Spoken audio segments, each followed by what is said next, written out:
Il y a des jours où même le simple fait de te lever semble être une montagne infranchissable. Ces jours où l'idée même d'aller travailler, de te rendre à l'école ou à l'entraînement te paraît insurmontable. Tu te sens vidé, épuisé par l'énergie que tu as investie, par les paris que tu as faits sur toi-même. Et pourtant, malgré tous ces efforts, il te semble que rien n'a porté de fruits. Tu as consenti tant de sacrifices, et pourtant, tout semble inchangé. C'est comme si tu étais un navire emporté au gré d'une tempête déchaînée, sur le point de sombrer. Mais ce n'est pas le moment de te laisser submerger. C'est l'instant où tu dois te battre pour refaire surface. Le véritable problème réside dans le fait que tu as cessé de croire en toi-même. Tu as permis aux critiques de t'imposer l'idée que tu ne réussirais jamais, que tu manquais de talent, que tout était terminé pour toi.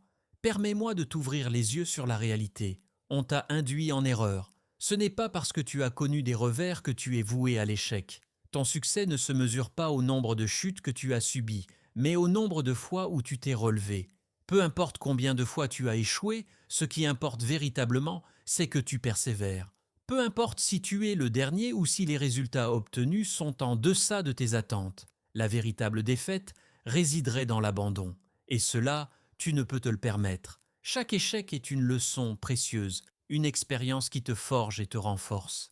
Il est temps de retrouver cette confiance en toi, car le doute a brisé davantage de rêves que n'importe quel échec. Je préfère être le dernier parmi les meilleurs plutôt que le premier parmi les médiocres.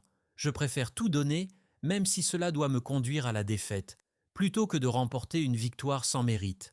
Je préfère être celui qui se dévoue corps et âme, plutôt que celui qui se repose sur son simple talent.